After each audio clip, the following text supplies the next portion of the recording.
on earth. That is the worldview of Antichrist. No God, no countries, no freedom, just the screams under tyranny. That's what you get. And the question is, the thing that we ask on this show every time, because I believe it's my sacred obligation. I can't do much to change all of this stuff, but I can continue to ask this question. Where are the defenders of God's law? Where are they?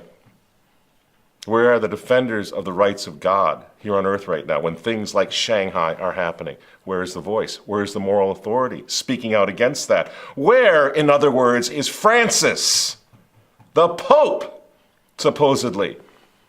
The moral and spiritual recognized authority of the world. Where is he?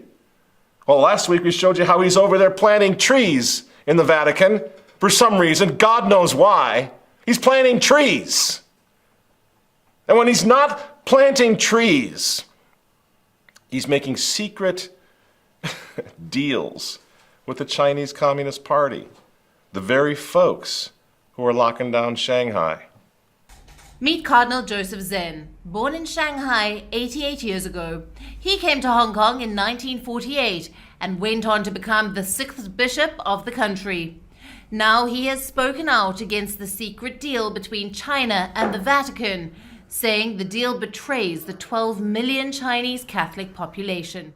The Pope, who is very courageous to blame a certain government for the unjust activity of those government, never said any word to tell the Chinese government that they should improve their human rights record, etc. They should grant the real religious freedom.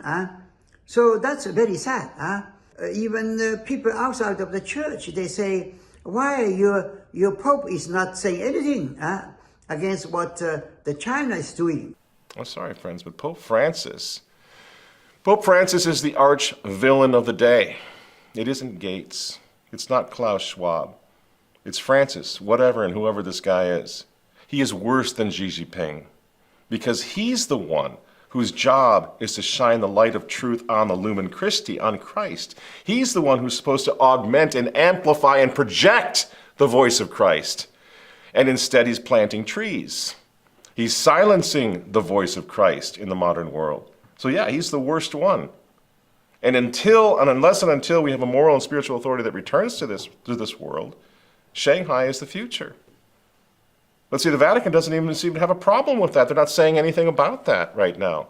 They're very worked up about COVID, but they're not worked up about the fact that people are being treated like animals. If this isn't a coup at the highest level of your church, what would the said coup look like? How could it get any worse? The communist Chinese locking down the world, putting our brother and sister Catholics in the underground church in torment and terror for 50 years. And Francis comes out and throws them under the bus. Francis comes out and makes a deal with their jailers, with their atheist communist jailers in the Communist Party of China. He makes a secret deal right now. That's what he's doing.